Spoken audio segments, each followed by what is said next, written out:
Welcome everybody. Calvadaddy here, the one and only. In this video, or should I say series of videos, I'm going to be doing something a little different.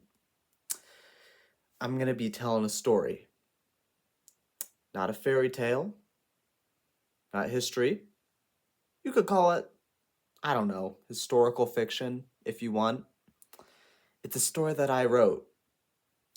And for me, I'm fascinated with Wild West stuff. And I watch too many murder shows on Netflix. So I'm just like, why don't I combine them and write a Wild West murder story? And that's exactly what I did. In these series of videos, it's basically going to look like this, with me just yapping at the camera in a dark, scary room in the middle of nowhere. There will be no visualizers to this, so you'll have to look at my very handsome face as I'm talking. If that's a problem to you, then you could basically close your eyes, put on a pair of headphones, and let the story and immerse yourself in the story. Yeah, that's all I have to say here. I hope you enjoy Wild West Cold Cases, the murder of Bill J. Pumpernickel II. I shall begin with a short prologue. Ever since its founding in the winter of 1850, Rattlesnake County, California, near present-day Joshua Tree, just east of it, was a vibrant, bustling town of, about 2,000 residents. Not too big, not too small. Since it was run in the United States, it held democratically elected mayors every 3 years. The first of which being Mr. William Pumpernickel I, who took office in 1853. Obviously, you had two political parties, Republicans and Democratic. Each term for the mayor was about 3 years. You could serve consecutively, maximum of 9 years. However, you could run again for a non-consecutive 6 more years. I don't make the rules, I just enforce them. That was the type of world that William Jeremiah Pumpernickel Jr.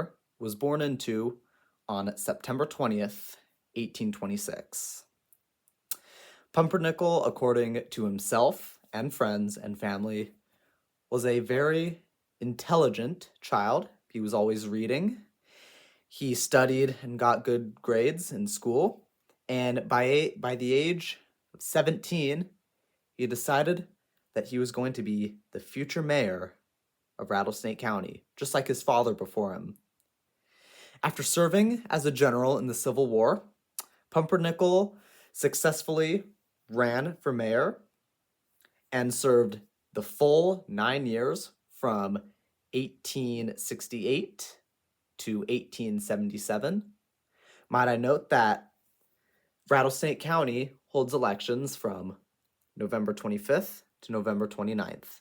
November 25th was the day the flag was planted on the territory that would become Rattlesnake County. And January 5th was William Jeremiah Pumpernickel's birthday. They voted on it. He really didn't want it to be on his birthday, but his best friends chose it for him, so he's like, okay, whatever. So after serving for 9 years, Bill J. Pumpernickel II is often credited as being one of the most successful and beloved mayors of Rattlesnake County. He was a man of the people. He was very enthusiastic, and he wasn't afraid to let his enemies know that Mr. Pumpernickel's in charge, so don't you mess around. However, he did have some enemies. Bill J. Pumpernickel was on the Republican Party, and he got a lot of backlash from the Democrat Party due to his harsh but, in the end, effective policies. This is the point in the story where I'll tell you that Rattlesnake County, up until this point in the 1870s, was prospering in coal and ore mining. More than 40% of Rattlesnake County's population was coal miners, and the city made sure to pay them a lot of money because they were running their town, basically. However, by the late 1870s, technology obviously began to advance. Electricity was being started, the telegraph, communication, even the telephone was invented. And due to this, in 1872, Mr. Bill J. Pumpernickel cut the miners' cut the miners' budget by 50%. The reason why? Basically to pay more money to the new technological advances that were beginning to take hold. That obviously did not sit too well with the miners, who were, based on a census, largely Democratic. This led to, on February 2nd, 1873, Mr. Pumpernickel, while boarding his private stagecoach, was attacked by a knife-wielding man. Pumpernickel was able to fight him off. However, this did have increased paranoia because, like, oh shoot, the mayor's not guarded. We should probably guard him before anything else like this happens. Subtle foreshadowing. But anyway, it never came to pass. Bill J. Pumpernickel is a strong man. Why would you need security? So after leaving office in 1877, Pumpernickel retired for the most part. He had a 4-story mansion built for him in the early 1800s. It was your typical late 19th century mansion.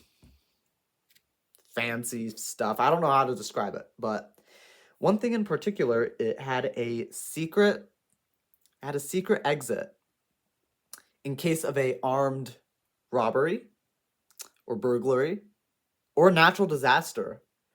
He could slip out this little back door, obviously the back of the house, go through this tunnel about 3 feet under the ground and appear from a hatch about a block away from the house.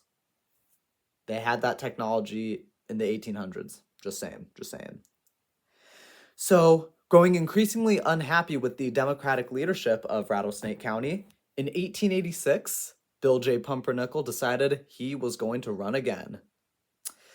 Cheers from the Republican Party, boos from the Democrats. Ooh. So, it is now 1887, late summer, early fall. They're going to vote. They're going to prepare and vote. The Democratic candidate is Mr. Edward Courier of French descent. Pumpernickel is doing very well in the polls, and it looks like he will win. However, it never came true. This is where the real story starts. Chapter 1.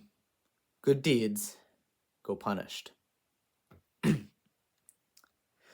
October 28th, 1887 started out like any normal day. You know, it was a colder fall day. Kids getting ready for school, people getting ready for Halloween. Yes, they celebrated Halloween in 1887. And fall leaves are blown. It was quite cloudy that day and actually starting to rain. One thing was off, though. Republican candidate for mayor, Mr. Bill J. Pumpernickel II, had not shown up for a meeting scheduled that day for around 2 p.m. That was odd. Want to know why? Because Mr. Pumpernickel's greatest concern in life was being late to everything. If he had a meeting at 2, he was going to be there at 1:30, okay? So people grew quite concerned. Until around 3 p.m., Pumpernickel's assistant, Mr. Robbie Powers, was instructed to go to the 61-year-old former mayor's house and just do a wellness check. Like, hey, Mr. Pumpernickel still alive, or fell asleep again, fallen and you couldn't get up. If only they had life alert back then. So anyway, Robbie Powers gets on his horse and he clops to Mr. Pumpernickel's house. Now, this is the part of the story, so pretend my hands are the map of Rattlesnake County. So And you know what Joshua Tree looks like, right? Mountainy-ish, sandy. It's in the desert, okay? So the gold mines, the ore mines are kind of right around here, center of town right around here, and Mr. Pumpernickel's house is kind of right along here, right on the edges, in a secluded area. So it takes Robbie Powers about 15 minutes to get to Mr. Pumpernickel's estate. So he arrives at around 3:15 p.m. He ties his horse to the gate, and he noticed that Mr. Pumpernickel's stained glass door was locked, and it looked like it hadn't been used in at least a day. So he was just like, okay, it's locked. He's probably home. Maybe he overslept. Maybe he forgot. I don't know. You're 61. You're getting old. So Robbie Powers knocks at the door. Bill J. Pumpernickel doesn't answer. Robbie Powers knocks again, this time harder. Bill! Bill, you in there? After no response again, Powers, who had the keys to Mr. Pumpernickel's house, unlocks the front door, pushes it open, and steps inside. He immediately remembers that he needs to take off his shoes. Bill Pumpernickel had a very strict no-shoe rule in his house. The floors were either carpet or tile, and he felt that shoes scuffed up his floor.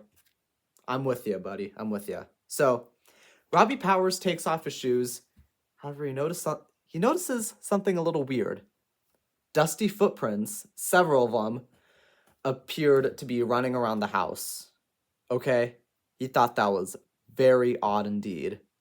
So, Robbie Powers, from the entrance room, goes into the living room where there is a big staircase leading up all four floors. So Robbie Powers, still calling out Mr. Pumpernickel's name, rounds the corner to the living room. He stops in his tracks. To his horror, there is a massive puddle of drying blood near the stairs. Robbie steps back in fear. Bill! Bill! Oh my God, are you okay? Mr. Pumpernickel doesn't answer. Following the trail of blood, Robbie Powers rushes up the stairs where there's blood droplets, and he finds himself in the narrow hallway of the 4th floor, used primarily as an attic. He finds the single entrance to a large room in the attic, it looked like it had been chiseled open. It hung about a quarter of the way open, and evidence of a tool was found near the base, near the doorknob, and it appeared it had been used to pry open or wedge open the door. So a terrified Robbie Powers steps inside, and to his horror, he finds the body of Bill J. Pumpernickel. The 61-year-old's body had a noose around its neck, and he was hanging from a banister about 3 feet above the ground. He was dressed in a full suit and tie, suggesting that he had just gotten home before this had happened. Around his head was a brown burlap sack with the words scribbled in marker, "No more lies." A terrified Robbie Powers leapt out of the house, forgetting to put his shoes back on, running along the dirt road, screaming, "It's the mayor! It's the mayor! He's been murdered!" This attracted the attention of several bystanders, and pretty soon the police were already called, and two of the top policemen, Mr. Tom Richards and Jack Robinson, arrived at the scene. With them, they brought a photographer and a crew of about 5 investigators. So they tape off Mr. Pumpernickel's property as the crowd is beginning to form, wondering what all the fuss is, and head inside. Once they reach the crime scene is photographed, and basically the investigators are told not to touch anything due to obvious purposes. It was obvious a Democrat was to blame for this. Who would kill a person on your own political party? So, Mr. Pumpernickel's body was cut down from the banister and laid out on a mattress in another room. The burlap sack was removed from his head, and the cause of death for Mr. William Jeremiah Pumpernickel was determined to be a single execution-style gunshot to the temple. It looked like he had been killed instantly once this bullet had been fired. On his chest, they found markings, deep bruises and cuts, suggesting that Pumpernickel had possibly been beaten with a blunt object, possibly the same object used to chisel open the door. Tom Richards immediately assumes that the killer is male. Obviously, you're going to need a big guy to break into a house and kill the mayor. He also hypothesized, due to the excessive amount of footprints, that there were two perpetrators. In 1900, he would publish a book called Justice for the Mayor, in which he states that, quote unquote, based on the amount of footprint patterns in and around the house, I could safely assume that there was not one killer, but two. End quote. The second theory to back up this multiple killer theory was Pumpernickel's weight. Throughout his life, he had always been a healthy man, don't get me wrong, but throughout his life he was a larger guy, broad shoulders. However, in the last decade of his life, he had gained a little weight, and at the time of his death, he weighed around 245 pounds. Ugh. You're gonna need about 2 grown men to carry that weight up 4 flights of stairs and hang him up on the banister.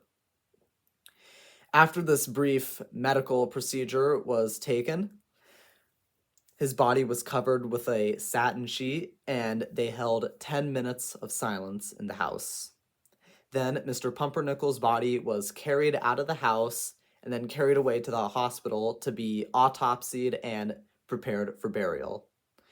Crowds of people, Republican and Democrat, lined the streets and paid tribute to their fallen mayor. One resident in particular, his name was Kyle Burnside, served along Mr. Pumpernickel in the Civil War. Upon hearing of his death, Burnside said, "Well, I'll be damned. I guess good deeds do go punished." That's all for this chapter. I'll see you in a couple days for chapter 2. Calvadaddy out.